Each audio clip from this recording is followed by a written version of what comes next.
Hi everyone, I'm Freddie, and I'm 21. My childhood wasn't happy. My dad, Carl, and I didn't get along. We used to be close, but everything changed when he divorced my mom and left us with a lot of money problems. It felt like he left me behind, like I didn't matter to him. He started a new life and focused on himself, his hobbies, and dating. After the divorce, my mom, Yasmin, and I had a tough time. We went from having a good life to struggling to make ends meet. My mom, Yasmin, worked very hard to take care of us after my dad left. She never gave up, even when things were tough. She started a small business and worked hard to make it grow. And it did.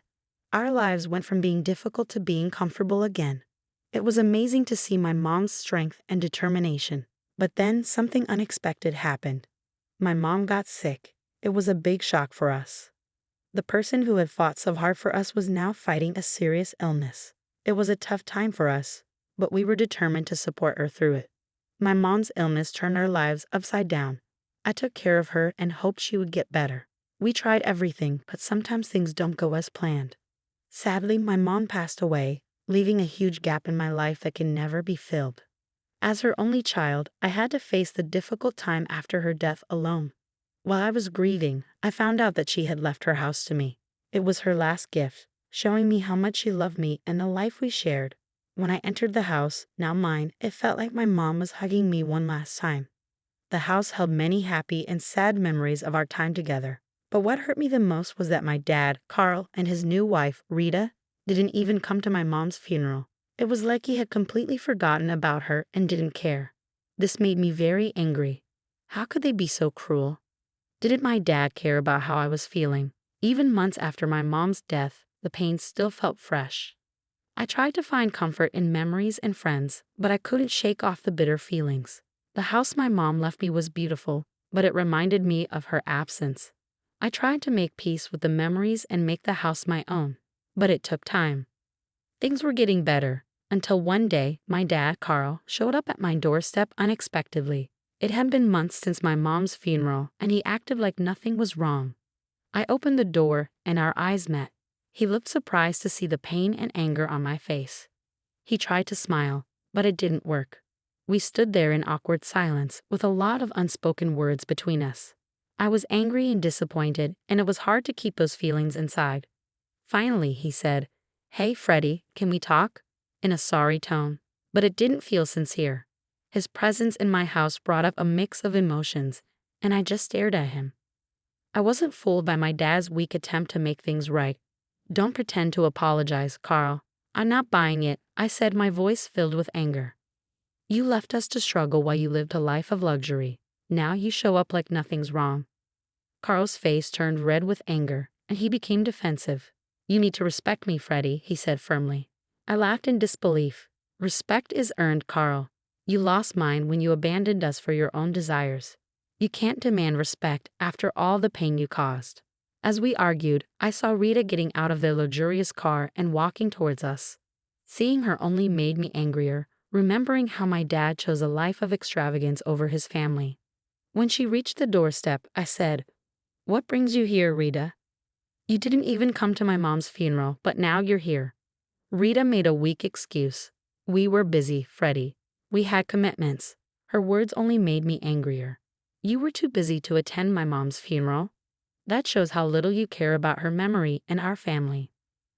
I felt a surge of anger and frustration as I looked at my dad and Rita standing in front of me. They were still the same selfish people who showed off their wealth and indulged in luxuries. Their presence in my home, acting like nothing was wrong, made me even angrier. "What do you two want from me?" I asked them. "Haven't you hurt me enough already?" My dad, Carl, said, "Freddie, we need to talk. The truth is, our life isn't as great as it seems on social media. We're struggling financially, and we even need to sell the Aston Martin outside to get some money for something important." Rita, who had been quiet until then, took off her coat, revealing her pregnant belly. I was shocked and angry. "You're telling me that you got someone pregnant who's young enough to be my sister? This is a sick joke, right?" I said, my voice filled with anger. Carl, now getting defensive, said some very hurtful things to me. His words were mean and unexpected, and I couldn't believe my father could be so cruel. "You think you're so smart, talking to me like that. I left you and your mom because I couldn't stand being around someone as stupid as you. You're useless and hopeless. I didn't do anything wrong, so shut up. I was shocked and couldn't believe what I was hearing. I just stood there, refusing to accept that my father was speaking to me like this in my own home. Get out, I said firmly. Get out before I call the police. Leave my property. Carl smiled slyly and said, Actually, that's why we're here. What do you mean? I asked, my anger rising again. You're going to have to leave this house, Fred. It's the only option, Carl said, his eyes gleaming with a sinister intent. I was furious, my heart racing with anger. You're crazy, Carl. My mom gave me this house, the woman you abandoned. You think you can just take it away? Never. You think you deserve this house? Think again, Freddie. We need a bigger and better space for our growing family, Carl said, his words dripping with audacity. My anger was burning brighter than ever. How could he want to start a new family after leaving us just a couple of years ago? He's insane. You think I'll just leave? My name is on the deed, Carl. This house is legally mine, and you can't take it away, I said, standing my ground. Carl sneered at me. Are you sure about that, Freddie? I have connections. I know the county clerk, and a simple phone call could make your name on that deed to disappear. I was even angrier now. How dare he use his connections to manipulate the system and take what was mine? You'd stoop that low to steal this house from me? You're no better than a common criminal, I said, my voice strong and forceful. They were taken aback by my intensity. But as they realized they weren't going to win, they looked nervous and scared. They knew they had underestimated me and my determination to protect what was mine and my mom's. With all my strength, I yelled at them to leave my property immediately. They turned pale and finally left the house they had tried to take. Even though he was scared, Carl still tried to intimidate me with threats of ruining my life. You'll regret not listening to me, Fred, Carl said. I tried to be nice, but you didn't want that. Just wait, you'll be begging for mercy when I'm done with you. After they left, I was left standing there, my heart racing with anger, frustration, and determination. I knew this battle was far from over. In the silence that followed, I felt a sense of urgency. I knew my father had more power and influence than I did, and his connections and willingness to bend the rules posed a big threat to my dreams of keeping this house. I understood it wouldn't be easy. It wasn't just a fight for a physical space, it was a battle against a system that favored the powerful and well-connected. But I wasn't willing to give up. I would fight hard to protect the legacy my mother left me. The house represented memories, love, and sacrifices. It was a symbol of my identity and my journey towards freedom. With newfound determination, I took a deep breath and prepared myself for the tough journey ahead. The fight for justice had just begun. Weeks after our confrontation, my father still sent me hateful messages and threats. I ignored them, knowing they were meant to hurt me. Instead, I collected evidence, saved every message, and wrote down every word he said. I knew I had to take action, so I went to the county clerk's office. This was the place where my father's plan could become a reality, but I wasn't afraid. I had to face the person who had the power to make decisions. As I entered the office, my heart raced with anxiety and determination. I approached the clerk's desk, where a middle-aged man with tired eyes looked up at me. "Excuse me, sir," I said. "I need to talk to you about something important." The county clerk looked at me with curiosity and skepticism, studying my appearance. "What do you want?" he asked gruffly. I gathered all my courage and poured my heart out to the county clerk, sharing my story and all the struggles my mom and I had faced. I told him about Carl's absence at my mom's funeral and the threats that still haunted me. I showed him the evidence of Carl's manipulation and begged him to see the truth. As I spoke, the clerk's expression changed from indifference to genuine concern. "Please, sir, understand the truth," I pleaded. "Carl has twisted the story to make himself the victim. Don't let him deceive you and take what's rightfully mine. I'm all alone and need your help." The clerk's eyes softened, and he leaned back in his chair, taking a moment to process what I said. "I had no idea," he said, shaking his head. "I have a son around your age, and I can't imagine what you're going through. Carl made himself out to be the victim, saying you were a spoiled brat, but something didn't feel right. Maybe that's why I was hesitant when he asked for his favor." I had a feeling something was wrong, but I didn't realize it was this serious, he said. His words were like a shock to my already hurting heart. but they gave me hope that someone was finally listening.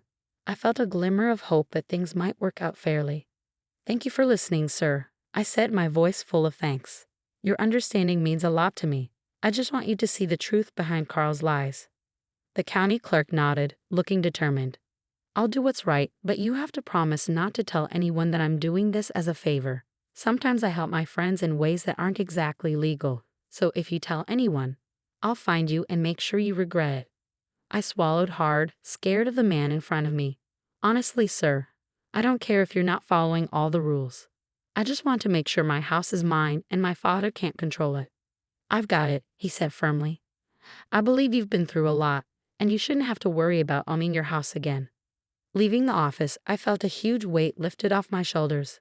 The battle wasn't over yet, but I had hope that the truth would come out and I would get what was mine. I went to my father's house, but it looked empty and abandoned. The fancy furniture was gone, probably sold to prepare for the new baby. After waiting for a long time, Carl finally opened the door, looking terrible. He hadn't slept or showered in days, and seeing me made him even angrier. "What do you want?" Carl growled. "I just came to tell you something," I said, standing up for myself. "I'm keeping the house, and you can't make me leave. So give up trying." "Like hell you are," Carl yelled, his face red with anger. "I'm your father, and I get to decide." "You're no father to me, just a pest," I shot back, my anger rising. Carl sneered. "We'll see about that. I always get what I want." I smiled, feeling triumphant. I already talked to the county clerk, and he's on my side. I have the papers right here, and the house is mine. Carl's face contorted in shock and horror as he realized his plan was falling apart. He stuttered, trying to find words, but I just laughed, celebrating my win. "You can't tell anyone I tried to help you, or we'll both get in trouble," Carl said, his voice desperate. "Looks like you and Rita need to start house hunting," I taunted, rubbing it in. Carl's face fell. "Actually, Rita is leaving me. She's not happy that I couldn't get your house quickly enough, and she's given me an ultimatum." I shrugged. "That's tough for you." Carl's eyes begged me. "Freddie, please, let me move in with you. I can't take it here anymore. Everything is too much for me. I haven't slept or eaten, and Rita is driving me crazy with her demands." I laughed. "You're still acting like a child, even at your age. You think I'm going to let you stay with me? Think again. Try a homeless shelter. They might have room for you." Carl's face twisted in anger. "You're a heartless and thoughtless person. You'll regret this, Freddie." I smiled. "I'm not scared of you, Carl. You're getting what you deserve. Karma's a bitch, isn't it?" As I walked away, I knew Carl's life was going downhill. He became a social outcast, and his alcohol addiction took over. I heard Rita divorced him, took most of his money, and left him alone and hopeless in a hotel room, struggling to figure out his next move. But I knew I had won, and I was ready to fight for anything my mother left me. Carl would never dare to confront me with the same anger and entitlement again. I was no longer a kid, and I had a lot to lose. "I'll fight for anything my mother left me," I said firmly. "And if he's foolish enough to try me again, I'll make sure he regrets it."